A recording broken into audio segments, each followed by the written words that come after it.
Hello everyone, welcome to my channel career science Yogesh Kumar. ठीक है, अब अगर मैं आज के वीडियो की बात करूं तो ये अपना हाइड्रोकार्बन का टोटल थर्ड लेक्चर है। ऑलरेडी मैंने फर्स्ट लेक्चर और सेकंड लेक्चर का वीडियो डाल दिया है। ठीक है, तो अगर मैं बात करूं तो फर्स्ट लेक्चर में मैंने क्या स्टार्ट किया था, अल्केन स्टार्ट किया था। हाइड्रोकार्बन में क्या स्टार्ट किया था, अल्केन। ठीक है, कोई भी ऑर्गेनिक का कोई भी कंपाउंड उसको पढ़ने का एक तरीका होता है। जैसे कि अल्केन में सबसे पहले क्या पढ़ना होता है, क्लासिफिकेशन, फिर नोमेनक्लेचर उसका, फिर उसका मेथड ऑफ प्रिपरेशन, फिर उसकी फिजिकल प्रॉपर्टीज, फिर उसकी केमिकल प्रॉपर्टीज और फिर उसके यूजेस। ठीक है, ये किसी भी ऑर्गेनिक कंपाउंड को पढ़ने का तरीका है। तो फर्स्ट वीडियो में मैंने आपको क्लासिफिकेशन, नोमेनक्लेचर और method of preparation of alkane बताया था। ठीक है, सेकंड वीडियो की बात करें तो सेकंड वीडियो में मैंने आपको फिजिकल प्रॉपर्टी, केमिकल प्रॉपर्टी और यूजेस बताया था। ठीक है, तो सबसे पहले तो अगर आपने फर्स्ट एंड सेकंड वीडियो नहीं देखा है तो सबसे पहले इन दोनों वीडियो को देखिए। ठीक है, इनका लिंक आपको डिस्क्रिप्शन में मिल जाएगा, तो इन वीडियो को सबसे पहले देखिए, इससे आपका थ्योरेटिकल नॉलेज क्लियर हो जाएगा। लेकिन अगर अब मैं आगे बात करूं तो जैसा कि हम एमएसटीसीटी एग्जाम का प्रिपरेशन कर रहे हैं, ठीक है, तो ये जो एग्जाम है ये एमसीक्यू बेस्ड एग्जाम है। तो एट द एंड अपने को क्या करना रहेगा, इसका एमसीक्यू भी सॉल्व करना रहेगा। तो बेसिकली इस वीडियो में मैं आपको अल्केन का हमने जो कुछ अब तक पढ़ा है उसका पूरा नॉलेज लेके अब उसी बेस पे हम क्या करेंगे, एमसीक्यू सॉल्व करेंगे। इस वीडियो में हम टोटल 25 एमसीक्यू सॉल्व करेंगे और 30 एमसीक्यूज मैं आपको होमवर्क दूंगा। ये 30 एमसीक्यूज मैं आपको होमवर्क दूंगा पीडीएफ बना के, आपको जाके इस एमसीक्यू को सॉल्व करना है डाउनलोड करके, और उसका लिंक मैं डिस्क्रिप्शन में डाल दूंगा। साथ में अगर इन एमसीक्यूज में आपको कोई भी डाउट है तो आप कमेंट सेक्शन में मुझसे पूछ सकते हैं। ठीक है, और एक बात बिल्कुल ना भूले, चैनल को सब्सक्राइब कर दो, बेल नोटिफिकेशन बटन दबा दो, ताकि आपको आगे भी जो भी ऑर्गेनिक की वीडियो है वो मिलता रहे। और शॉर्ट वीडियो के थ्रू मैं फिजिक्स एंड केमिस्ट्री के क्वेश्चंस डालता हूँ और उनकी ट्रिक भी बताता हूँ, तो वो भी आपको मिलता रहे। ठीक है, चलो देखते हैं। अब पहला एमसीक्यू देखते हैं अल्केन का, हाइड्रोकार्बन अल्केन का। क्या बोल रहा है इसमें, n hexane and n-heptane when passed through Cr2O3 supported over alumina at 600 degree Celsius produces. ठीक है, मैंने ये रिएक्शन आपको बताई अगर आपको याद हो। ठीक है, इस रिएक्शन को हम लोग रीफॉर्मिंग रिएक्शन बोलते हैं। जब भी आप एन हेक्सेन को, एन हेक्सेन तो आपको पता होगा ना, C6H14, मतलब स्ट्रेट में हेक्सेन। एन हेक्सेन को जब भी आप रिएक्ट कराओगे Cr2O3, ठीक है, और हाई टेम्परेचर पे, तो क्या बनाता है, रिंग वाला कंपाउंड बनाता है। क्या बनाता है, बेंजीन। देखिए, ये रीफॉर्मिंग ऐसी रिएक्शन है जिसमें स्ट्रेट से कौन सा कंपाउंड बनाते हैं अपन, साइक्लिक कंपाउंड बनाते हैं। तो एन हेक्सेन क्या बनाएगा, बेंजीन बनाएगा। और एन हेप्टेन क्या बनेगा पता है, एन हेप्टेन मतलब कितने कार्बन, हेप्ट मतलब 7 कार्बन। तो एन हेप्टेन जो होता है ना, इसी सेम रिएजेंट के साथ बेंजीन नहीं बनाएगा, वो कुछ और बनाएगा, वो बनाएगा टोल्यूइन। ठीक है, अब कुछ लोगों को डाउट आएगा, सर ये 7 कार्बन का है तो आपने कहा कि स्ट्रेट से साइक्लिक बनाता है, तो ये 7 कार्बन का है तो ये 7 कार्बन वाला रिंग क्यों नहीं बनाया, 7 के स्ट्रेट से 7 वाला रिंग क्यों नहीं बना। रिंग 6 वाला ही बनेगा और बचा हुआ एक कार्बन क्या आ जाएगा, रिंग के ऊपर आ जाएगा। तो जो भी रिंग के ऊपर अगर CH3 ग्रुप होता है तो उसको क्या बोलते हैं, टोल्यूइन। इसका मतलब क्या होगा, एन हेक्सेन क्या बनेगा, बेंजीन, और एन हेप्टेन क्या बनेगा, टोल्यूइन। तो कौन सा ऑप्शन राइट है, ऑप्शन 3। समझा क्या, ठीक है। अब अगर बात करूं मैं सेकंड क्वेश्चन की, तो सेकंड क्वेश्चन क्या पूछा है, the thermal decomposition of alkane in absence of air is known as. जैसा कि मैंने आपको वीडियो लेक्चर में भी बताया था कि किसी भी हायर अल्केन को, किसी भी हायर अल्केन्स को अगर आप हाई टेम्परेचर पे हीट करोगे इन एब्सेंस ऑफ एयर या इन absence of oxygen, in absence of air या इन एब्सेंस ऑफ ऑक्सीजन, तो ऐसे प्रोसेस को क्या बोलते हैं, पायरोलिसिस बोलते हैं। ठीक है, तो कौन सा ऑप्शन राइट होगा, फर्स्ट वाला ऑप्शन राइट होगा। और इस रिएक्शन में प्रोडक्ट क्या क्या बनता है, अगर हायर अल्केन को आप हाई टेम्परेचर पे हीट करते हो तो लोअर अल्केन बनता है, ठीक है, प्लस लोअर अल्कीन बनता है, प्लस हाइड्रोजन बनता है। समझा क्या ये वाला क्वेश्चन, ठीक है, एकदम बेसिक्स क्वेश्चन आते हैं। अभी आपको लग रहा होगा सर इसमें आप बहुत ही इजी क्वेश्चंस डिस्कस कर रहे हो। ऐसा है कि पहली बात तो एमएसटी में इजी क्वेश्चंस आते हैं, दूसरा ऐसा है कि हमने सिर्फ अभी तक अल्केन ही पढ़ा है, तो हम सिर्फ अल्केन के क्वेश्चंस डिस्कस करेंगे। जब मैं आपको अल्कीन, अल्काइन और पूरा एरोमेटिक हाइड्रोकार्बन पूरा पढ़ा दूंगा ना, तब हम पूरे हाइड्रोकार्बन का पूरा मिक्सअप पढ़ेंगे एक साथ, मिक्सअप वाले एमसीक्यूज पढ़ेंगे तो और थोड़ा सा अपने को टफ गिरेगा, ठीक है, बट करेंगे एमएसटी सिटी लेवल का ही, ठीक है। चलो देखते हैं आगे। थर्ड क्वेश्चन क्या बोल रहे हैं, which one of the following liberates methane gas on treatment with water. ऐसा कि ये रिएक्शन अपने टेक्स्ट बुक में नहीं है, लेकिन किसी न किसी फेज में एमएसटी सिटी में पूछ चुका है क्वेश्चन, तो इसको समझते हैं, ठीक है। पूछ रहा है कि इनमें से कौन सा कंपाउंड मीथेन लिबरेट करेगा, तो Al4C3, इसको हम लोग बोलते हैं एल्युमिनियम कार्बाइड। तो एल्युमिनियम कार्बाइड जो होता है ना, इसको जब आप हीट करोगे तो क्या लिबरेट करेगा, मीथेन। तो ऑप्शन 2 क्या होगा, राइट होगा। लेकिन एक चीज आपको और याद रखना है, आप कोई बोलेगा सर कार्बाइड तो मेरे ख्याल से इथाइन रिलीज करता है, ठीक है, बट आप गलत बोल रहे हैं। जो आप कार्बाइड बोल रहे हो ना, वो कैल्शियम कार्बाइड है। कैल्शियम कार्बाइड जो होता है वो इथाइन बनाता है, ठीक है, जबकि एल्युमिनियम कार्बाइड जो होता है वो क्या बनाता है, मीथेन बनाता है, ठीक है। कैल्शियम कार्बाइड वाला रिएक्शन आपको टेक्स्ट बुक में दिया है, जबकि एल्युमिनियम कार्बाइड वाला नहीं दिया है। तो याद रखना, एल्युमिनियम कार्बाइड क्या बनाता है, मीथेन, और कैल्शियम कार्बाइड क्या बनाता है, इथाइन, ठीक है। समझा क्या थर्ड क्वेश्चन भी, ठीक है। अब अगर आपसे मैं फोर्थ एमसीक्यू की बात करूं, तो फोर्थ एमसीक्यू में क्या लिखा है, which of the following is not an alkane. तो इनमें से कौन सा ऑप्शन अल्केन नहीं, वो आपको पहचानना है। बहुत ही इजी एमसीक्यू है। आपको इसके लिए अल्केन का मोलिकुलर फॉर्मूला पता होना चाहिए, जनरल, या CnH2n+2 होता है। इससे आपको क्या समझता है कि जो भी कार्बन का नंबर है हाइड्रोजन कार्बन से, जो हाइड्रोजन है हमेशा कार्बन से डबल से 2 ज्यादा होगा। हाइड्रोजन हमेशा कार्बन से क्या होगा, डबल से 2 ज्यादा होगा, ठीक है। तो ऑप्शन चेक करो, फोर्थ वाले ऑप्शन में कार्बन कितना है, 20 है। हाइड्रोजन क्या होना चाहिए, डबल से 2 ज्यादा होना चाहिए, तो 20 का डबल 40, और 40 और 2 42, तो ये अल्केन है। थर्ड में देखो, क्या कार्बन 6 है, तो हाइड्रोजन कितना होना चाहिए, डबल से 2 ज्यादा, तो मतलब 6 का दुगना 12, 12 2 14, ये भी अल्केन है। फिर सेकंड क्या है, सेकंड में कार्बन कितने 17 है, हाइड्रोजन कितना है 36 है ना, डबल से 2 ज्यादा, तो ये भी अल्केन है। मतलब कौन सा ऑप्शन अल्केन नहीं रहेगा, फर्स्ट वाला, ठीक है। और देखो ना ध्यान से, यहाँ सिर्फ डबल है, डबल से 2 ज्यादा नहीं है, मतलब ऑप्शन फर्स्ट राइट होगा, ठीक है।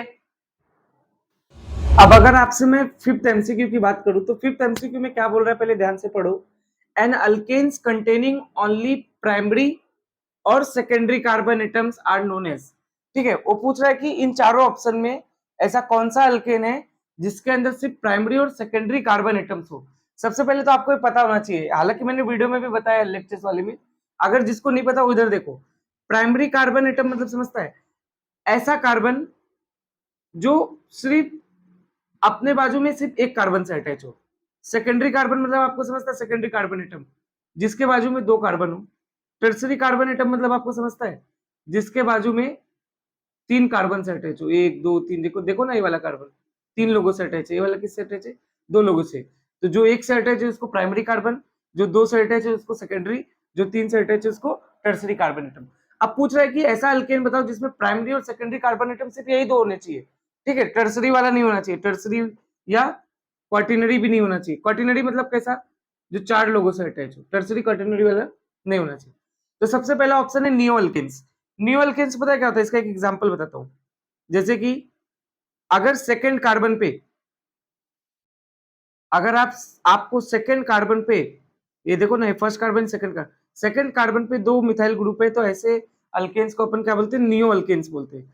मुझे बताओ, क्या नियो अल्केन्स में आपको देखो, ये तो देखो, ये सब देखो, इसको देखोगे तो ये सिर्फ एक से अटैच है, इसको भी देखोगे एक से, इसको भी देखोगे एक से, इसको भी देखोगे एक से, तो ये सब तो प्राइमरी हो गए। और ये क्या हो गया, क्वार्टिनरी हो गया, क्योंकि ये वाला कार्बन कितने लोग से अटैच है, 4 से, जबकि यहाँ किसने पूछा है, प्राइमरी और सेकेंडरी में ही सिर्फ, तो फर्स्ट वाला ऑप्शन तो रॉन्ग है। नॉर्मल अल्केन्स, नॉर्मल अल्केन्स पता है कैसे होते हैं, जस्ट स्ट्रेट होते हैं, एकदम स्ट्रेट, कितना भी स्ट्रेट बना दो ऐसे ही होते हैं। नॉर्मल अल्केन्स में कोई भी ब्रांचिंग नहीं होती। तो मुझे बताओ, क्या इस वाले कार्बन को देखो पहले, क्या ये प्राइमरी कार्बन है, क्योंकि ये सिर्फ एक से अटैच है। अब इसको देखो, क्या ये बाकी के 2 बंदों से अटैच है, तो ये सेकेंडरी। इसको देखोगे तो ये भी 2 लोगों से अटैच है, सेकेंडरी, ये भी सेकेंडरी, और ये क्या है, प्राइमरी। तो मुझे बताओ, क्या नॉर्मल अल्केन्स में कभी भी टर्सरी या क्वार्टिनरी आएगा, नहीं। लेकिन क्या नॉर्मल अल्केन क्योंकि स्ट्रेट होता है, तो क्या उसमें प्राइमरी और सेकेंडरी रहेगा, मतलब कि ऑप्शन 2 क्या होगा, राइट होगा, ठीक है। समझा क्या आपको। अब देखते हैं सिक्स्थ एमसीक्यू। सिक्स्थ एमसीक्यू बहुत ही बेसिक सवाल है, ठीक है, जनरली एग्जाम में पूछ ही लेता है एमएसटीसीटी में, ठीक है। An aliphatic saturated hydrocarbons are commonly known as, ठीक है। एलिफेटिक्स, पहली बात तो सैचुरेटेड हाइड्रोकार्बन किसको बोलते हैं? Aliphatic saturated hydrocarbon. अल्केन्स को बोलते हैं अपन एलिफेटिक सैचुरेटेड हाइड्रोकार्बन। और अल्केन्स को का ही दूसरा नाम होता है पैराफिन्स। क्या होता है? पैराफिन्स। मतलब कि ऑप्शन फर्स्ट क्या होगा? राइट होगा। और अल्कीन्स को अपन क्या बोलते हैं? ओलिफिन्स। ठीक है, इसको पैराफिन क्यों बोलते हैं अल्केन को? क्योंकि अल्केन नॉर्मल कंडीशन में ना ही एसिड, ना ही बेस, ना ही ऑक्सीडाइजिंग एजेंट, ना ही रिड्यूसिंग एजेंट, इन सब में से किसी से भी रिएक्ट नहीं करता, इसलिए इसे नॉर्मल कंडीशन में पैराफिन्स बोलते हैं। ठीक है, पैराफिन्स बोलो, अल्केन्स बोलो, बात एक ही है। समझा? ठीक है, अब देखते हैं सेवेंथ एमसीक्यू। सेवेंथ एमसीक्यू करने से पहले एक मैं आपको बात बता रहा हूँ। आप लोग में से बहुत लोग को जनरली लगता है सर ये बहुत ही इजी एमसीक्यूज है।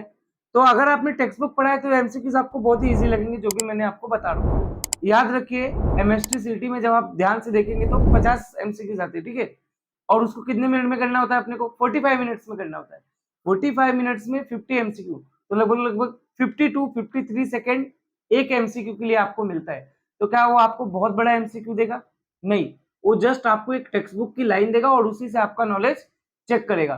तो एमएसटी सिटी के अगर आप स्टूडेंट हो तो आपको बहुत ही लिमिटेड क्वेश्चंस करने, बहुत ही इजी क्वेश्चंस करने, जस्ट आपको टेक्स्ट बुक पढ़ना है और उसके रिलेटेड जो भी एमसीक्यू है बस उतना ही करना है। कोई भी बड़ा क्वेश्चन करना नहीं है, क्योंकि पेपर में कोई भी बड़ा एमसीक्यू नहीं आएगा। ठीक है, समझा आपको? चलो सेवेंथ एमसीक्यू देखते हैं। सेवेंथ एमसीक्यू थोड़ा सा अच्छा है, थोड़ा सोचने वाला है। क्या बोल रहा है? The major product form in the free radical bromination of methane by limited supply of bromine is. सबसे पहले तो मैं आपको ब्रोमिनेशन रिएक्शन समझाता हूं। क्या होता है bromination reaction? Bromination reaction of methane, bromination of methane reaction आपको बोला है। इसी रिएक्शन को हमने क्या पढ़ा है लेक्चर में? केमिकल प्रॉपर्टीज ऑफ अल्केन में क्या पढ़ा है? Halogenation of alkane. तो इसने थोड़ा सा स्पेसिफाई कर दिया ब्रोमिनेशन ऑफ मीथेन। तो जब भी आप मीथेन को, ब्रोमिनेशन मतलब ब्रोमीन ऐड करना, मीथेन को रिएक्ट कराओगे ब्रोमीन से in presence of UV light, और ये रिएक्शन जिस मैकेनिज्म से होती है उस मैकेनिज्म का नाम होता है फ्री रेडिकल मैकेनिज्म। तो क्या बनता है पता है? मिथाइल ब्रोमाइड बनता है प्लस HBr बनता है। ठीक है, मिथाइल ब्रोमाइड, और मिथाइल ब्रोमाइड का आईयूपीएसी नेम क्या हो जाएगा? ब्रोमोमीथेन। क्या होता है? अल्काइल हैलाइड का आईयूपीएसी क्या होता है? हेलो अल्केन होता है। तो मिथाइल ब्रोमाइड का क्या होगा? ब्रोमोमीथेन। ठीक है, लेकिन ये रिएक्शन यही नहीं रुकेगी, क्योंकि जब तक इसके पास हाइड्रोजन, अभी इसके पास कितना हाइड्रोजन है? 3 हाइड्रोजन है। तो फिर से रिएक्ट करेगा ब्रोमीन से, फिर यहाँ 2 हाइड्रोजन बचेगा, फिर यहाँ अभी भी 2 हाइड्रोजन यहाँ बचा रहेगा, फिर रिएक्ट करेगा, फिर यहाँ 1 हाइड्रोजन बचा रहेगा, फिर रिएक्ट करेगा, फिर लास्ट में एक कंपाउंड आएगा। ठीक है, तो आपको लगेगा, जिसने भी ये रिएक्शन लेक्चर से पढ़ा है, तो आपको लगेगा सर इनमें तो ये सारा कंपाउंड बनता है। नहीं, लेकिन इसने यहाँ एक स्पेसिफिक कंडीशन और दिया है कि ब्रोमीन का जो सप्लाई है वो क्या किया है हमने? लिमिटेड किया है। ब्रोमीन को बहुत ही कम सप्लाई किया है। तो अगर ब्रोमीन कम सप्लाई किया है तो प्रोडक्ट सिर्फ यहीं तक बन के रुक जाएगा। मतलब प्रोडक्ट क्या बनेगा? Bromo methane. मतलब कि कौन सा ऑप्शन राइट होगा? ऑप्शन 4। समझा क्या? ठीक है, अब अगर आपसे मैं नेक्स्ट क्वेश्चन 8 वाले एमसीक्यू की बात करूं, तो इस एमसीक्यू में क्या पूछा है थोड़ा ध्यान से पढ़ो। Which of the following type of an alkyl group is an isobutyl group? तो सबसे पहले तो आइसोब्यूटाइल जो ग्रुप है एक टाइप का अल्काइल ग्रुप है। ठीक है, आइसोब्यूटाइल का स्ट्रक्चर कैसा होता है वो देखो, CH3, ठीक है, CH, CH3, CH2, और इधर एक बॉन्ड फ्री रहेगा, इसको बोलते हैं आइसोब्यूटाइल ग्रुप। अब कुछ लोगों को कंफ्यूजन होता है आइसोब्यूटाइल और सेक ब्यूटाइल में, कुछ लोग इसी को सेक ब्यूटाइल बोलते हैं। तो सेक ब्यूटाइल कुछ इस तरह से होता है, ध्यान से देखो, CH3, CH, CH2, CH3। Sec butyl में क्या होता है? सेकेंडरी कार्बन जो होता है, सेकेंडरी कार्बन पे जो बॉन्ड होता है वो फ्री होता है, इसीलिए इसका नाम सेकेंडरी ब्यूटाइल है। जबकि आइसोब्यूटाइल में सेकेंड कार्बन पे CH3 ग्रुप होता है, और सेकेंड कार्बन पे अगर CH3 ग्रुप है तो इसी को आइसो बोलते हैं। ठीक है, अब बात करते हैं कि इनमें से आइसोब्यूटाइल कैसा ग्रुप है। तो ध्यान से देखोगे तो आइसोब्यूटाइल में क्या प्राइमरी कार्बन पे बॉन्ड फ्री है? तो आइसोब्यूटाइल एक टाइप का प्राइमरी ग्रुप है। ठीक है, आइसोब्यूटाइल में प्राइमरी कार्बन पे तो बॉन्ड फ्री है, तो एक टाइप का प्राइमरी ग्रुप है। समझा क्या आपको? ठीक है, अब बात करते हैं 9th एमसीक्यू की। नाइन्थ एमसीक्यू में क्या पूछा है, ध्यान से देखो। Bye which of the following ethyl chloride can be converted into butane and ethane respectively. वो बोल रहा है कि इथाइल क्लोराइड C2H5Cl को एक बार आपको करना है ब्यूटेन में कन्वर्ट, ठीक है, और एक बार आपको इसी इथाइल क्लोराइड को आपको करना है कन्वर्ट इथेन में। तो आप कौन सा रिएजेंट यूज करोगे? तो सबसे पहले अगर इथाइल क्लोराइड को अपने को ब्यूटेन में करना है, ये 2 कार्बन का है और इसको 4 कार्बन में करना है, तो उसके लिए जो हम लोग रिएक्शन लेते हैं उसको बोलते हैं वर्ड्स रिएक्शन। तो 2 मॉलिक्यूल ऑफ इथाइल क्लोराइड लेते हैं और ड्राई ईथर, तो इसको क्या बोलते हैं, वर्ड्स रिएक्शन बोलते हैं। तो मतलब इथाइल क्लोराइड से ब्यूटेन करने के लिए कौन सा यूज करोगे आप? Sodium dry ether. और अगर आपको इथाइल क्लोराइड से इथेन नहीं करना है, मतलब 2 कार्बन का है और 2 कार्बन वाला ही बनाना है, तो आपको क्या यूज करना पड़ेगा? 2 नेसेंट हाइड्रोजन, और रिएजेंट में आप यूज करेंगे जिंक कॉन्सेंट्रेटेड HCl। मतलब इथाइल क्लोराइड से ब्यूटेन बनाने के लिए सोडियम ड्राईथर और इथाइल क्लोराइड से इथेन बनाने के लिए जिंक कॉन्सेंट्रेटेड HCl। कौन से ऑप्शन में ऐसा दिख रहा है? थर्ड वाले में। तो ऑप्शन थर्ड क्या होगा? राइट होगा। कुछ लोग जल्दबाजी में क्या करते हैं, फोर्थ वाला भी समझते हैं सर राइट, फोर्थ वाला भी तो राइट है, जिंक डाइल्यूट HCl और सोडियम ड्राईथर, बट उसने पहले ब्यूटेन के लिए पूछा है फिर इथेन के लिए पूछा है। तो पहले ब्यूटेन के लिए पूछा है तो सोडियम ड्राईथर, फिर इथेन के लिए पूछा है तो जिंक कॉन्सेंट्रेटेड HCl। समझा क्या आपको? ठीक है, अब बात करते हैं 10th एमसीक्यू की। ये वाला जो एमसीक्यू है थ्योरेटिकल क्वेश्चन है, एग्जाम में आ चुका है, ठीक है। इसमें क्या बोल रहा है, what is the main constituents of LPG. LPG क्या होता है? Liquefied petroleum gas. तो एलपीजी का जो कंटेंट होता है ना, याद रखो आप, ब्यूटेन होता है, आइसोब्यूटेन होता है, ये दोनों ही लार्ज अमाउंट में होते हैं, ठीक है, ये दोनों लार्ज अमाउंट में होते हैं, ब्यूटेन आइसोब्यूटेन। और प्रोपेन भी इसका कंटेंट होता है स्मॉल अमाउंट में। कितना कितना? स्मॉल अमाउंट, ठीक है। तो कौन सा ऑप्शन राइट होगा देखो इनमें से, ध्यान से देखोगे तो सेकंड ऑप्शन में आइसोब्यूटेन और प्रोपेन दिया है, तो मतलब ऑप्शन सेकंड राइट है। समझा क्या? ठीक है, अब अगर मैं बात करूं आपसे 11th एमसीक्यू की, तो इसमें क्या पूछ रहा है, what is the structure of secondary butyl group in an organic compound. थोड़ी देर पहले मैंने आपको बताया था, फिर भी मैं आपको एक चीज और बता रहा हूं। ब्यूटाइल जो होता है, ब्यूटाइल, इसका फॉर्मूला क्या होता है? C4H9। तो इस C4H9 या इस ब्यूटाइल के टोटल 4 आइसोमर होते हैं। अगर आप ध्यान से देखोगे तो वो चारों आइसोमर आपको फर्स्ट, सेकंड, थर्ड और फोर्थ ऑप्शन में दिए हुए हैं। इसको हम लोग बोलते हैं टर्सरी ब्यूटाइल ग्रुप, ठीक है। इसको बोलते हैं सेकेंडरी ब्यूटाइल ग्रुप। क्यों? क्योंकि सेकेंड कार्बन पे जो भी सेकेंड कार्बन, ये वाला जो कार्बन है, क्या ये सेकेंडरी कार्बन है? सेकेंडरी कार्बन पे जो बॉन्ड है वो फ्री है, इसको बोलते हैं आइसोब्यूटाइल ग्रुप। क्यों? क्योंकि सेकेंड कार्बन पे CH3 ग्रुप है। अगर सेकेंड कार्बन पे CH3 ग्रुप होता है तो उसको आइसो बोलते हैं, और इसको बोलते हैं एन ब्यूटाइल ग्रुप। तो ये टोटल 4 आइसोमर होते हैं C4H9 के, ब्यूटाइल ग्रुप के। आपको इनमें से कौन सा पूछा है? Secondary butyl group. तो कौन सा है? Option B, second option. समझा क्या आपको? ठीक है, अब अगर आपसे मैं 12th एमसीक्यू की बात करूं, तो 12th एमसीक्यू बहुत ध्यान से देखो, इसमें कन्वर्जन दिया है, ठीक है, रिएक्टेंट है, प्रोडक्ट है, बीच में आपसे कैटलिस्ट पूछ रहा है कि इस रिएक्शन को करने के लिए अपने को इनमें से कौन से कैटलिस्ट की गरज है। अगर मैं बात करूं तो ये वाली रिएक्शन अपने महाराष्ट्र गवर्नमेंट के टेक्स्ट बुक में नहीं दी है, ठीक है, लेकिन इससे प्रीवियस ईयर में क्वेश्चंस आए हुए हैं, तो इस क्वेश्चन को मैं डिस्कस कर रहा हूं, ठीक है। ये क्या दिया हुआ है? N butane. एन ब्यूटेन किस में कन्वर्जन हो रहा है? उसका आइसोब्यूटेन में कन्वर्जन हो रहा है। तो क्या ये दोनों आपस में क्या है? आइसोमर है। वैसे भी कौन सा आइसोमर है पता है? ये दोनों आपस में चेन आइसोमर है। इनका फॉर्मूला देखो ना, मॉलिक्यूलर फॉर्मूला अगर आप इसका निकालोगे तो इसका भी C4H10 आएगा और इसका भी C4H10 आएगा। तो ये दोनों सेम मॉलिक्यूलर फॉर्मूला है, बट इनका स्ट्रक्चरल फॉर्मूला क्या है? डिफरेंट है। ये दोनों कैसे आइसोमर है? चेन आइसोमर है। तो ये दोनों आइसोमर है।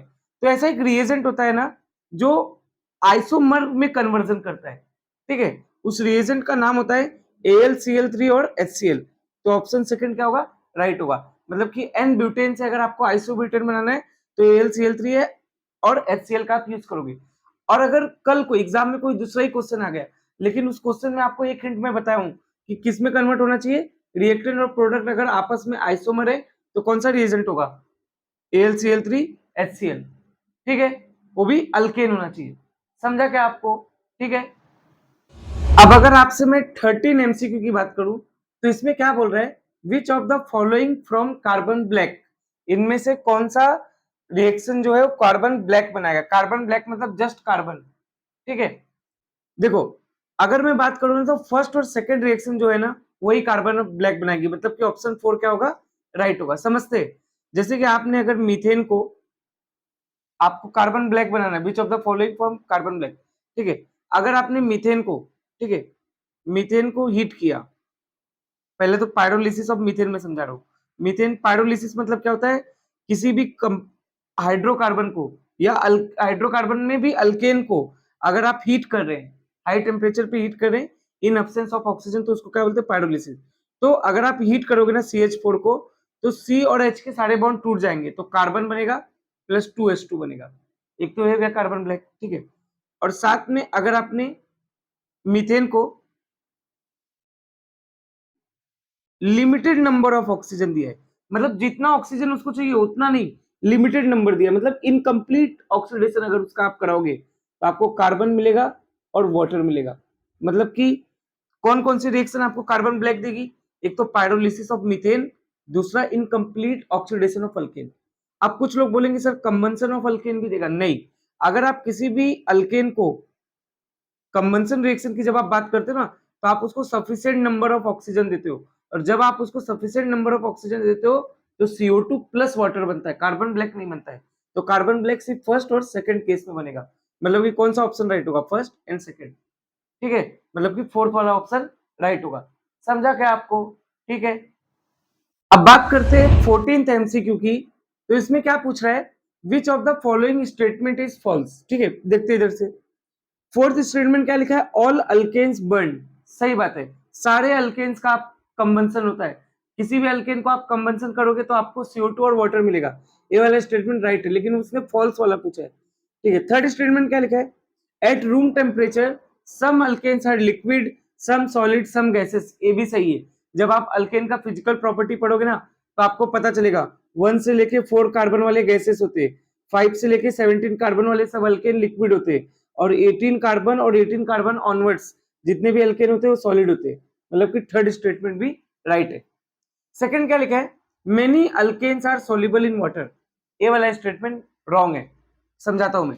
अल्केन्स क्या होते हैं, नॉन पोलर कंपाउंड होते हैं, ठीक है, नॉन पोलर होते हैं, जबकि वाटर क्या होता है, पोलर कंपाउंड होता है। कभी भी याद रखो, कोई भी non polar compound polar compound में सॉल्युबल नहीं होगा, या कोई पोलर नॉन पोलर में सॉल्युबल नहीं होगा। एक लाइन याद रखो, लाइक डिसॉल्व लाइक, मतलब कि नॉन पोलर वाला नॉन पोलर में डिसॉल्व होगा, पोलर वाला पोलर में डिसॉल्व होगा। तो सेकंड स्टेटमेंट जो है फॉल्स है, जो कि ये पूछना चाहता था, मतलब कि ऑप्शन सेकंड राइट है। फर्स्ट वाला स्टेटमेंट भी देख लेते, all alkanes have a lower density than water, right है, ठीक है। अल्केन का जो डेंसिटी होता है वो वाटर से कम होता है। समझा क्या आपको ये वाला MCQ? ठीक है। अब अगर मैं आपसे बात करूं 15th MCQ की, तो 15 MCQ में क्या बोल रहा है, there are dash monochloro derivatives of n hexane, मतलब एन हेक्सेन के कितने मोनोक्लोरो डेरिवेटिव बन सकते हैं।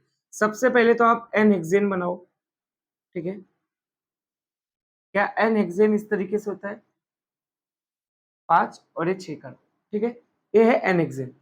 मोनोक्लोरो डेरिवेटिव मतलब समझ रहा है कि आपको एन हेक्सेन पे एक बार में एक ही क्लोरीन लगाना है, और कितने तरीके से एक बार में एक क्लोरीन लगा सकते हो।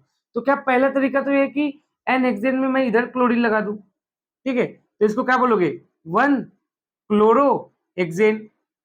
क्या होता है UPSC नेम, अल्काइल हैलाइड का हेलो अल्केन होता है, तो क्या यहाँ क्लोरीन इधर अटैच है तो इसको क्या बोलोगे, फर्स्ट कार्बन, तो क्या हो जाएगा 1 क्लोरो हेक्सेन। और कोई तरीका है क्या एन हेक्सेन में क्लोरीन लगाने का, हाँ, सेकंड पे भी तो लगा सकता हूँ, जैसे मैंने 6 कार्बन बनाए, क्या सेकंड कार्बन पे भी मैं लगा सकता हूँ क्लोरीन, क्लोरीन ग्रुप, तो क्या इसको बोलेंगे 2 क्लोरोहेक्सेन। दूसरी पॉसिबिलिटी ये वाली भी हो गई, ठीक है। और कोई भी पॉसिबिलिटी है क्या, हाँ, कुछ लोग बोलेंगे क्या उसके बाद थर्ड पे भी लगा सकते हैं, देखो, तो इसको बोल देंगे 3 क्लोरोहेक्सेन, मतलब 3 पॉसिबिलिटी हो गई। अब कुछ लोग ये भी बोलेंगे सर आप इधर भी लगा दो, तो 1 2 3 4, तो 4 क्लोरोहेक्सेन भी हो जाएगा। गलत, जब आप इधर लगा दोगे तो आप काउंटिंग यहां से स्टार्ट हो जाएगी, क्योंकि काउंटिंग वहां से स्टार्ट होती है जहां से नियरेस्ट होता है फंक्शनल ग्रुप। तो जब काउंटिंग यहां से स्टार्ट हो जाएगी तो 1 2 3, तो वो भी 3 आ जाएगा। मतलब कि सिर्फ और सिर्फ एन हेक्सेन में क्लोरीन लगाने के, एक क्लोरीन लगाने के सिर्फ 3 ही पॉसिबिलिटीज है। अब आप देखो किस ऑप्शन में ऐसा है, तो ऑप्शन फर्स्ट में 3 पॉसिबिलिटी दिया है, तो there are 3 monochloro derivative of n hexane, किस ऑप्शन में, फर्स्ट वाले में। मतलब कौन सा ऑप्शन राइट है, फर्स्ट वाला। समझा क्या, ठीक है। अब अगर आपसे मैं 16th एमसीक्यू की बात करूं, तो ये एमसीक्यू एग्जाम में आ भी चुका है, बहुत बार आ चुका है। इसमें क्या बोल रहा है, most of hydrocarbons from petroleum are produce by. तो याद रखो पेट्रोलियम से हम ज्यादातर जो भी हाइड्रोकार्बन्स निकालते हैं, जैसे कि अल्केन्स भी, किस प्रोसेस से निकालते हैं, फ्रैक्शनल डिस्टिलेशन से। मतलब ऑप्शन सेकंड क्या होगा, राइट होगा, ठीक है। जब आप अल्केन्स का थ्योरी पढ़ोगे ना, इंडस्ट्रियल प्रिपरेशन ऑफ अल्केन, तो उसमें वो प्रोसेस का नाम लिखा है कि अल्केन्स को हम कैसे निकालते हैं, फ्रैक्शनल डिस्टिलेशन से। समझा क्या आपको, ठीक है। अब मैं आपसे 17 एमसीक्यू की बात करता हूं। इसमें क्या बोल रहा है, what is the molecular formula of 3 ethyl 2,3 dimethyl pentane. अब नॉर्मली जनरली एक बच्चे लोग बहुत गलती कर देते हैं, उनका भी आंसर सही आता है बट वो एक गलती करते हैं। वो क्या करते हैं ना, पूरा इसका स्ट्रक्चर बनाते हैं, पहले तो इसका स्ट्रक्चर बनाते हैं। अगर स्ट्रक्चर सही बन गया फिर जाके वो काउंट वाउंट करते और फिर एक ऑप्शन जाके टिक करते, और अगर स्ट्रक्चर गलत बन गया तो वैसे भी एमसीक्यू गलत ही हो जाएगा, ठीक है। और कोई कोई क्या करता है, जिनको स्ट्रक्चर बनाने नहीं आता है वो इस एमसीक्यू को ही छोड़ देते हैं। पहली बात तो इस क्वेश्चन में स्ट्रक्चर बनाना ही नहीं है, ठीक है। आपको मैं जो बोला वो ध्यान से देखो। क्या इधर पेंटेन लिखा है, पेंटेन मतलब कितना, 5 कार्बन। क्या इधर डाई मिथाइल लिखा है, एक मिथाइल में कितना कार्बन होता है, एक। तो 2 मिथाइल में कितना होगा, डाई मतलब 2, तो 2 मिथाइल में कितना कार्बन होगा, 2 कार्बन। इधर 2 कार्बन, इधर क्या लिखा हुआ है, इथाइल, तो इधर कितना होगा, 2 carbon. 2 carbon plus 2 carbon plus 5 carbon, total कितने कार्बन होने चाहिए, 9 कार्बन। पहली बात तो 7 और 8 वाले ऑप्शन ही हट गए, 7 कार्बन और 8 वाले। अभी भी 9 कार्बन का पहला ऑप्शन भी है, चौथा कार्बन भी है, ठीक है, चौथा ऑप्शन भी है। मुझे बताओ क्या ओवरऑल पेरेंट का नाम क्या है, पेंटेन है, अल्केन है ना एक तरह का।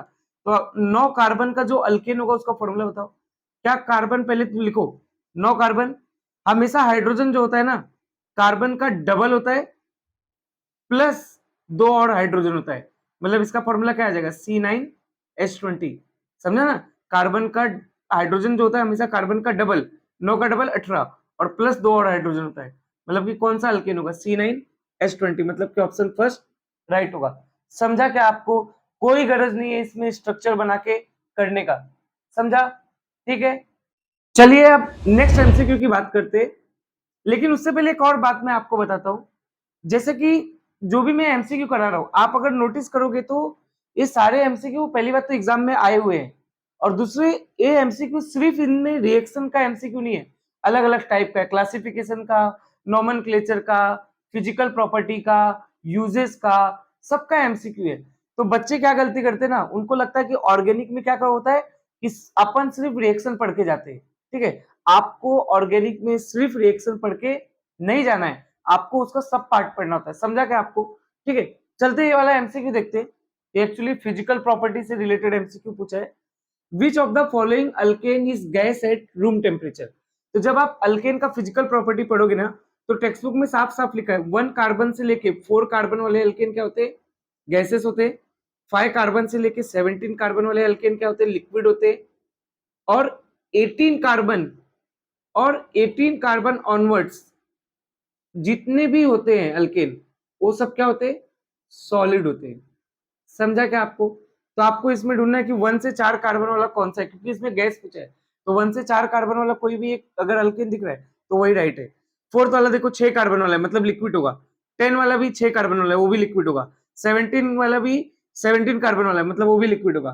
फर्स्ट ऑप्शन देखो C4H10, 4 कार्बन वाला, 4 कार्बन वाला क्या होता है, गैस होता है। मतलब कि ऑप्शन फर्स्ट राइट है। समझा क्या, ठीक है। चलिए आप बात करते हैं 19 एमसीक्यू की। इस एमसीक्यू में क्या पूछ रहा है, what is the equation for combustion of methane. Methane छोड़ो, कोई भी अल्केन हो ना, किसी भी अल्केन का जब भी आप ऑक्सीजन के प्रेजेंस में कंबंशन करेंगे, उसको हीट करेंगे, तो आपको CO2 प्लस वाटर मिलेगा। ठीक है, तो आप ध्यान से देखोगे तो कौन सा ऑप्शन है जिसमें CO2 और वाटर मिल रहा है, तो मीथेन का रिएक्शन कराने पे ऑक्सीजन से, तो आपको ऑप्शन फर्स्ट दिखेगा। सेकंड भी नहीं, इसमें सिर्फ कार्बन है। थर्ड में अल्कोहल वगैरह नहीं बनता, एसिड वगैरह। ठीक है, और ये फोर्थ भी नहीं, मतलब ऑप्शन फर्स्ट राइट है। ठीक है, लेकिन हाँ, कभी कभी यहाँ तो एक ही ऑप्शन था, कभी कभी आता है कि बैलेंसिंग भी अपने को आना चाहिए। ठीक है, इस जो भी आपको मैंने दिया है, इसका आपको बैलेंसिंग भी आना चाहिए इस रिएक्शन का। ठीक है, तो जब भी आप मीथेन को ऑक्सीजन के साथ रिएक्ट कराओगे, जाहिर सी बात है वो भी CO2 और वाटर देगा, बट उसको बैलेंसिंग भी आपको आना चाहिए। जैसा कि मैंने लेक्चर में भी सिखाया था, यहाँ भी एक बार बता देता हूँ। सबसे पहले आप कार्बन को बैलेंस करेंगे, फिर हाइड्रोजन को, फिर ऑक्सीजन को। चलो कार्बन को बैलेंस करो, बताओ रिएक्टेंट के साइड कितना कार्बन, एक, प्रोडक्ट के साइड एक, कार्बन ऑलरेडी बैलेंस है। अब हाइड्रोजन को बैलेंस करेंगे, रिएक्टेंट के साइड कितना हाइड्रोजन है, 4, प्रोडक्ट के साइड 2 है, तो क्या 2 से मल्टीप्लाई कर दोगे, इधर भी 4 इधर भी 4, हाइड्रोजन बैलेंस हो गया।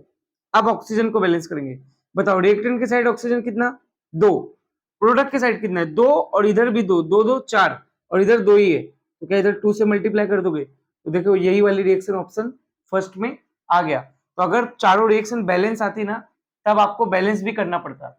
अगर चारों अलग अलग रिएक्शन आती ना, तो आपको बैलेंस वाला ऑप्शन टिक करना पड़ता। समझा क्या? तो इसलिए आपको बैलेंसिंग आना चाहिए। बैलेंसिंग कैसे करोगे, CH और O से। ठीक है, अब अगर आपसे मैं 20 MCQ का बात करूं, तो इसमें क्या पूछ रहा है, which one do not contain in petroleum mixer, मतलब इनमें से कौन सा पेट्रोलियम मिक्सर में नहीं मिलता है। तो पेट्रोलियम मिक्सर में जनरली हाइड्रोकार्बन ही रहते हैं, जैसे कि अल्केन्स भी होगा, साइक्लो अल्केन्स भी होगा, एरोमेटिक हाइड्रोकार्बन भी होगा, मेटेलिक कंपाउंड वगैरह कुछ नहीं होता है। ठीक है, तो मतलब सेकंड वाला ऑप्शन क्या होगा, पेट्रोलियम प्रोडक्ट में नहीं रहता, मतलब कि सेकंड ऑप्शन क्या होगा, राइट होगा। समझा क्या आपको? ठीक है, ये जो भी मैं एमसीक्यूज पढ़ा रहा हूँ ना आपको, इससे आपका जो भी आपने लेक्चर 1 लेक्चर 2 में जो भी आपने थ्योरी पढ़ा ना, वो पूरा क्लियर हो जाएगा। समझा क्या? तो ऑप्शन 2 राइट रहेगा इसमें। समझा? ठीक है, अब अगर आपसे मैं 21 एमसीक्यू की बात करूं, तो ये एमसीक्यू भी बहुत ही अच्छा है। इसमें क्या बोल रहा है, the number of methylene and isopropyl groups are present in following structure are. सबसे पहले तो CH2 को मिथिलीन ग्रुप बोलते हैं। ठीक है, सबसे पहले तो यही पता होना चाहिए कि मिथिलीन और आइसोप्रोपाइल ग्रुप है क्या। तो CH2 क्या है, मिथिलीन ग्रुप है। आइसोप्रोपाइल ग्रुप पता है क्या होता है, ऐसा होता है CH3 CH CH3, second carbon पे बॉन्ड फ्री होता है, इसको बोलते हैं आइसोप्रोपाइल ग्रुप। तो सर्च करो, बताओ मिथिलीन ग्रुप कितना, CH2 ग्रुप कितना दिख रहा है, एक तो ये वाला दिख रहा है, एक तो ये वाला दिख रहा है, और कहीं CH2 ग्रुप दिख रहा है क्या, नहीं, मतलब कि मिथिलीन ग्रुप कितना होना चाहिए, 2। ठीक है, और आइसोप्रोपाइल ग्रुप कैसा दिखता है, CH3 CH CH3, ऐसा कौन सा ग्रुप दिख रहा है, सिर्फ ए वाला। तो क्या मिथिलीन ग्रुप टोटल 2 है, और आइसोप्रोपाइल ग्रुप कितना है, एक है इस स्ट्रक्चर में, मतलब कौन सा ऑप्शन राइट होगा, ऑप्शन 4। समझा क्या आपको? ठीक है, अब अगर आपसे मैं 22 एमसीक्यू की बात करूं, तो ये भी एक रिएक्शन है। ये क्या पूछ रहा है इसमें, what be get when Grignard reagent is treated with water. ठीक है, ग्रिग्नार्ड रिएजेंट क्या होता है पता है, RMgX को अपन ग्रिग्नार्ड रिएजेंट बोलते हैं। अल्काइल, आर को क्या बोलेंगे, अल्काइल, Mg को मैग्नीशियम, X को हेलाइड, हेलोजन ग्रुप है, तो अल्काइल मैग्नीशियम हेलाइड, इसी को हम लोग क्या बोलते हैं, ग्रिग्नार्ड रिएजेंट। ठीक है, तो इस क्वेश्चन में बेसिकली पूछ रहा है कि ग्रिग्नार्ड रिएजेंट को आपको वाटर से रिएक्ट करना है, और इसमें उसका वो भी दिया है पूरा स्ट्रक्चर भी, CH3 MgBr।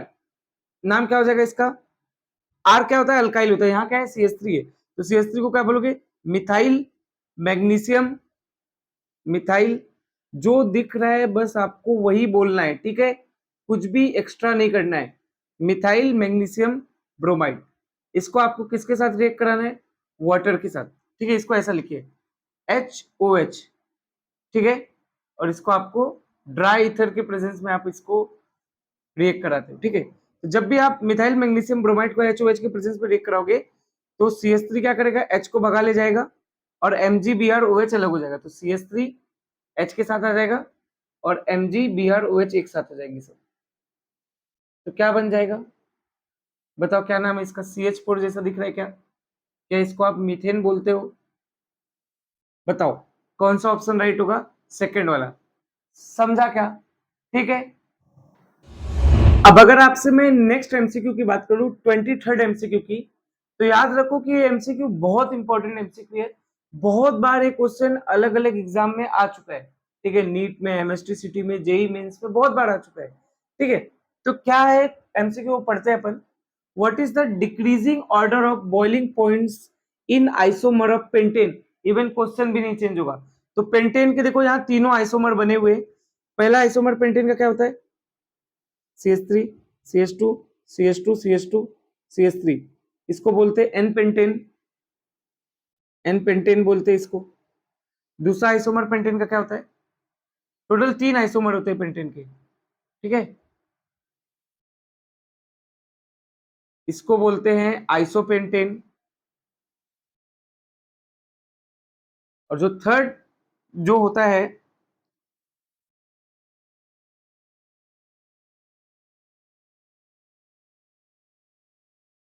पेंटेन का स्ट्रक्चर हुआ है नियोपेंटेन। तो टोटल ये 3 स्ट्रक्चर्स हैं। ठीक है, अब पता है इसमें क्या पूछ रहा है कि बॉइलिंग पॉइंट पूछ रहा है। तो याद रखो, बॉइलिंग पॉइंट जो होता है वो हमेशा किसी आइसोमर से, अगर आपस में सब आइसोमर है, तो boiling point inversely proportional to branching. मतलब जिनमें जितना ज्यादा ब्रांचिंग, उनका बॉइलिंग पॉइंट उतना कम। मुझे बताओ, क्या नियोपेंटेन में 2 ब्रांच है? ठीक है, आइसो में कितनी ब्रांच है? एक ही ब्रांच है। और एन में देखोगे तो कोई ब्रांच ही नहीं है। तो सब क्या सबसे ज्यादा ब्रांचिंग नियोपेंटेन में? तो सबसे कम क्या होना चाहिए? नियोपेंटेन होना चाहिए। देखो इस वाले ऑप्शन में, चौथे ऑप्शन में नियोपेंटेन सबसे कम है। फिर उससे थोड़ा ज्यादा क्या होगा? आइसोपेंटेन। और सबसे ज्यादा क्या होगा? N pentane. क्यों? क्योंकि वो स्ट्रेट स्ट्रक्चर है। तो मतलब कौन सा ऑप्शन राइट होगा? ऑप्शन 4। समझा क्या आपको? बहुत ही इंपॉर्टेंट एमसीक्यू है। ठीक है, चलिए अब बात करते हैं 24 एमसीक्यू का। ये भी एमसीक्यू एग्जाम में आ चुका है और बहुत ही इंपॉर्टेंट एमसीक्यू है। ठीक है, क्या बोल रहा है इसमें? Chlorination of methane takes place by which of the following mechanism? तो एक्चुअली क्लोरीनेशन ऑफ मीथेन ये भी एक पार्ट है एक रिएक्शन का। उस रिएक्शन का नाम है halogenation of alkane. Halogenation of alkane. तो ये जो भी हैलोजिनेशन ऑफ अल्केन है, उसी का एक पार्ट है क्लोरीनेशन ऑफ मीथेन। तो जैसे देखो, CH4 क्लोरीनेशन मतलब क्लोरीन ऐड होना, क्लोरीन को ऐड करना। अगर आप मीथेन में क्लोरीन को ऐड करोगे तो आपको मिलेगा Cl2 है इधर। ठीक है, यूज आप क्या करते हो? यूवी लाइट यूज करते हो। ठीक है, तो आपको क्या मिलेगा? पहली बात तो CH3Cl मिलेगा, एक Cl यहाँ ऐड हो जाएगा और एक HCl बनेगा। ठीक है, इस ये जो रिएक्शन हुई है ना, ये जिस मैकेनिज्म से, आपको बस मैकेनिज्म का नाम याद रखना है।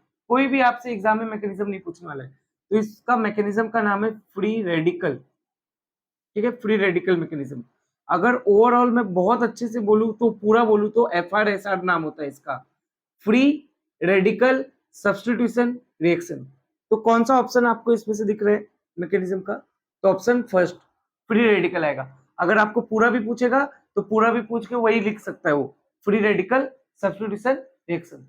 समझा क्या आपको? ठीक है, अब बात करते हैं हम लोग 25 एमसीक्यू, जो कि इस वीडियो का लास्ट एमसीक्यू है। ठीक है, इसमें क्या बोला है? बहुत ही इजी क्वेश्चन है वाला, कुछ ज्यादा कठिन नहीं है। How many CC bond and CH bond is in propyl group? ठीक है, प्रोपाइल ग्रुप क्या होता है? C3H7। ठीक है, C3H7 होता है। जब आप प्रोपेन क्या होता है? C3H8। प्रोपेन में से, अल्केन में से जब आप एक हाइड्रोजन हटाते हो तो अल्काइल बन जाता है। तो प्रोपेन में से एक हाइड्रोजन हटाओगे तो क्या बनेगा? प्रोपाइल बनेगा। तो प्रोपाइल ग्रुप बनाओ थोड़ा अच्छे से। सी सी एच ऐसे, एच ऐसे बैलेंस कर दो। बस एक बॉन्ड पे आपको यहाँ हाइड्रोजन नहीं लगाना है। देखो, क्या 3C दिखा और 7H दिख गया? ठीक है, अब वो पूछ रहा है कि कितना CC बॉन्ड है। मुझे बताओ, क्या पहला CC बॉन्ड ये है? क्या दूसरा ये? क्या 2 CC बॉन्ड है? कितना CH बॉन्ड है? 1, 2, 3, 4, 5, 6 और 7। 7 CH बॉन्ड है। बताओ कौन सा वाला ऑप्शन राइट होगा? Option first. समझा क्या आपको ये एमसीक्यू? तो इसी के साथ हमने पूरा 25 एमसीक्यू कंप्लीट कर लिया। अगर आप ध्यान से देखोगे तो इन 25 एमसीक्यू में आपको अल्केन का पूरा थ्योरी एक बार फिर से विजुअलाइज हो गया। इसीलिए मैं आपको बोलता हूं कि आप जब भी थ्योरी पढ़े उसके तुरंत बाद एमसीक्यू तुरंत करें। क्यों? क्योंकि एमसीक्यू करने से आपका थ्योरी और अच्छा रिवाइज हो जाता है, बार बार थ्योरी पढ़ने का गरज नहीं है। ठीक है, इसके अलावा मैं आपको 30 एमसीक्यू और दिया हूं। ठीक है, वो आपके लिए होमवर्क है।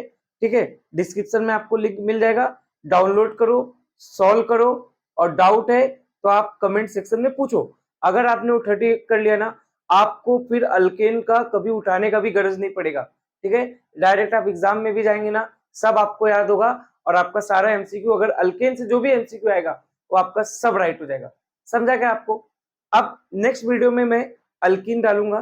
ठीक है, ऐसे एक एक करके पूरा हाइड्रोकार्बन डालूंगा, फिर उसके आगे एसडीए, अल्कोहल, एल्डिहाइड, अमाइंस, ये सब मैं डालूंगा। ठीक है, तो सारा आपको ऑर्गेनिक रिलेटेड अपडेट मिलता रहे, उसके लिए चैनल को सब्सक्राइब कर दो, बेल नोटिफिकेशन बटन को दबा दो। ठीक है, थैंक यू।